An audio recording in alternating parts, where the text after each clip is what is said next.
especially when I come back to London. And so to be able to continue to preach prosperity and unity amongst our two countries. But again, there are some challenges that's still there, especially with your prime minister, but hopefully we can get them worked out. Well, I'm no fan of our Prime Minister, but the insults that Donald Trump has... You know, a debate has gone completely off the rails when the host doesn't even bother wrapping things up politely and just hangs up. Because what you're about to see here, this wasn't just a heated political disagreement. This turned into one of the most tense, awkward, and frankly disrespectful exchanges we've seen in quite some time. A conversation that started as political commentary very quickly spiraled into something far more chaotic. Before we dive into the full story, comment where you're watching from, and don't forget to like and subscribe so you don't miss the next one. Now, if you've watched this channel before, then you already know we've covered Donald Trump's faith advisor, Pastor Mark Burns, multiple times.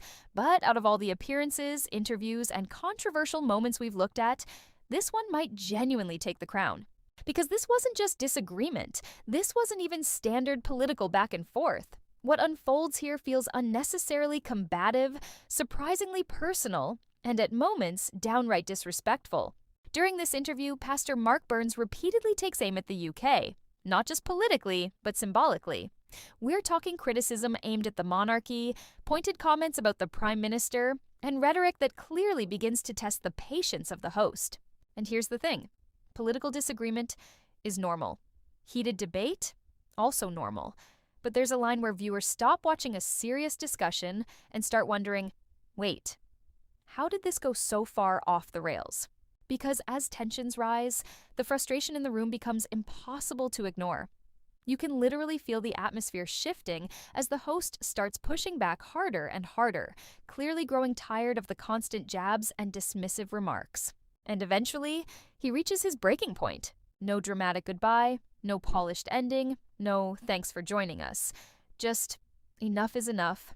The interview gets shut down abruptly, and honestly, the ending says everything about how badly this exchange spiraled. So, let's watch the clip in full, break down exactly what was said, what went wrong, and why this conversation has people talking. Then, at the end, I'll give you my honest thoughts on the entire exchange. Well, again, it's already clear that, and I don't think the UK is great. Again, I think the people are great of the UK, but I think you're going into a very dangerous direction. And I think many in America believe that. But the reality of it is, UK has always been our greatest and oldest ally. And it is important that, we share so many of the same messaging. Naturally, your prime minister and even your king have done some things that has been very challenging to us Americans in regards to the direction that you're taking your country.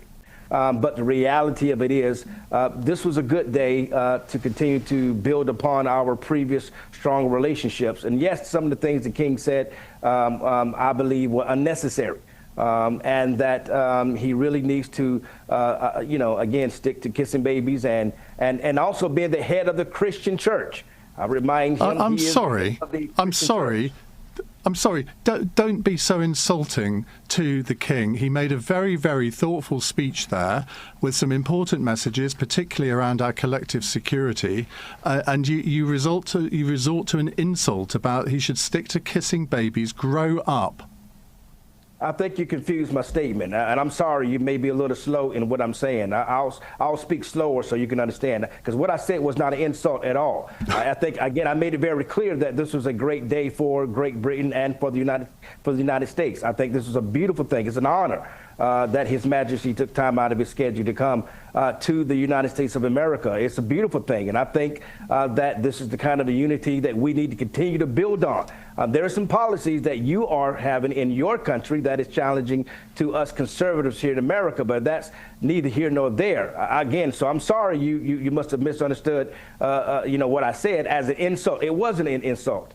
He is still the head of the Christian church in the UK. He is the head of the Church of England. And to many Christians in the UK are challenged or disturbed that his actions have seemed to be belittled the Christian faith while promoting other faiths, while he is still yet the head of the Christian church. But it's an honor that he came to the United States.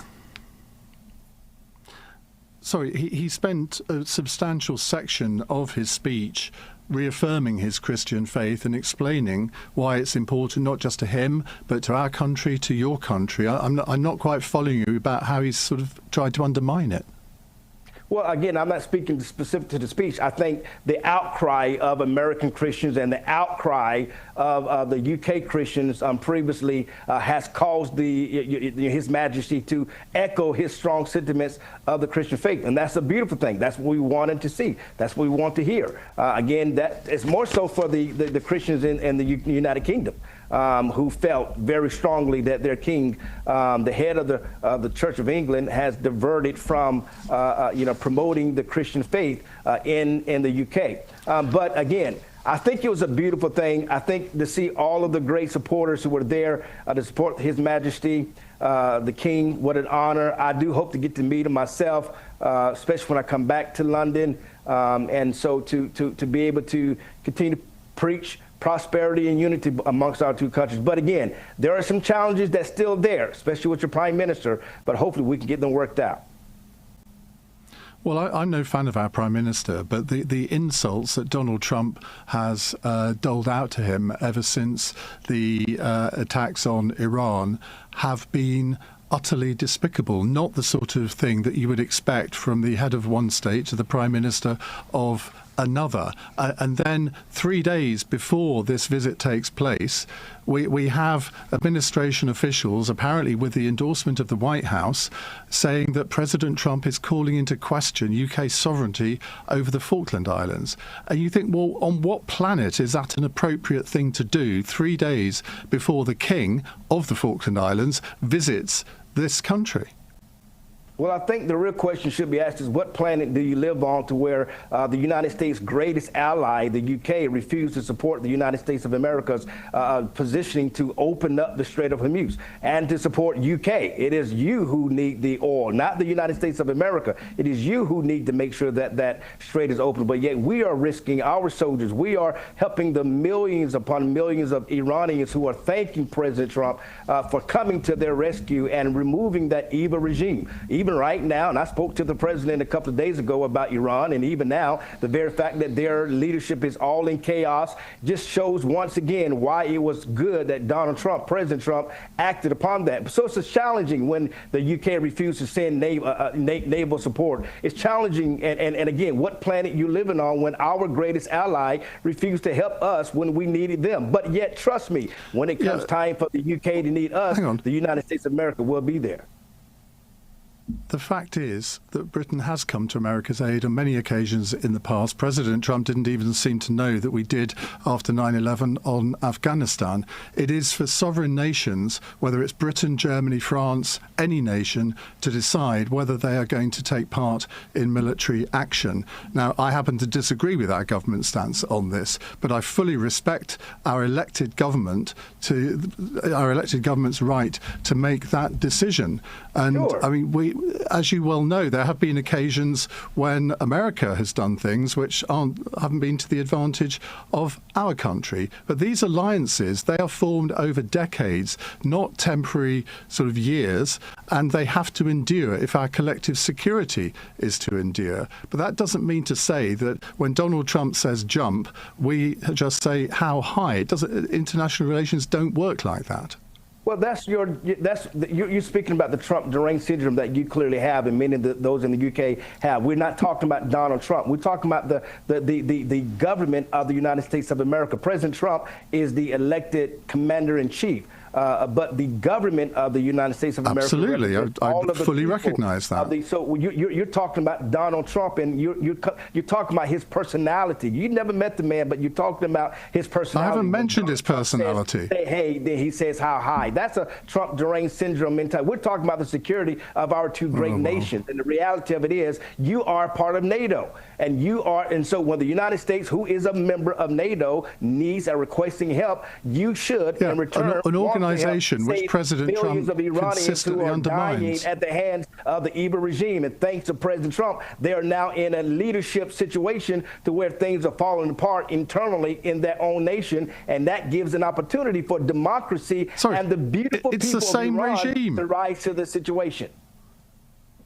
It's No, the it's not the same same regime. The Because regime, same the If it was personalities. the same regime, their Navy would still be existing. Their Navy doesn't exist. If it was the same regime, their Air Force would exist. Their Air Force does not exist. If it's the same regime, the same Iranians are now saying we want the Strait of Hormuz to be opened up, but we have an internal leadership issue. Well, that was not the same under the former Ayatollah. No, he's been let's face eliminated, it. and all of the generals have been eliminated thanks to President Donald Trump. And remember, I don't understand the real question we should be asking: why does the UK love Iranians being killed by this evil regime? Why aren't you stepping up and helping the beautiful people of Iran who wants to be free? Why are you so in hatred of Donald Trump so much that you would allow Iranians to die at the hands of an evil I'll tell you Islamic what.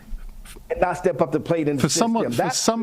For somebody who says he's a pastor, you don't have a very Christian attitude to people Well, in you clearly debate, don't do you? I read your think we'll end Bible it and there. realize Thank that you very Jesus much looked over- indeed. No, enough. We've heard enough derangement, to use the word that he used there. So, there's a few things I need to touch on after watching that exchange because, honestly, this whole thing says a lot. And I want to speak directly to my American audience for a second because I genuinely don't think many people fully understand how America is being perceived in parts of the world right now. Not Americans as people, that's important to separate, but the image created by some of the loudest political voices surrounding Donald Trump. Because Pastor Mark Burns, whether people like it or not, is becoming an example of what many outside America see too often. People so politically loyal to one individual that criticism, nuance, or even basic accountability completely disappears. And this is where I get confused. How exactly are other countries expected to clean up situations they weren't even involved in creating? The Strait of Hormuz was already open before military escalation. The UK wasn't brought into negotiations. NATO wasn't sitting at the planning table. Yet somehow, according to Burns, countries like Britain are supposed to immediately fall in line afterward and help manage the consequences. That's not how alliances work. NATO is a defensive alliance. When a member nation is attacked, that's when collective action comes into play. After 9/11, Britain showed up. British soldiers fought alongside American troops and made sacrifices that should never be forgotten. So hearing rhetoric that sounds dismissive of long-standing allies, yeah, people are going to react to that. And then there's the bigger contradiction here. Burns talks about peace, faith, and protecting people, while speaking about war in a way that feels strangely detached from the human cost. And look, everyone interprets faith differently, but as someone who grew up around church, I'll just say this respectfully, the tone felt far more political than pastoral. Now, I'm not even a huge fan of Ian Dale, but in this moment, I honestly think he handled it the right way. Eventually, enough becomes enough. And by the end, you could tell he had simply run out of patience. But let me know what you think down below. Was Ian right to shut the interview down? Or did Pastor Mark Burns deserve more time to explain himself?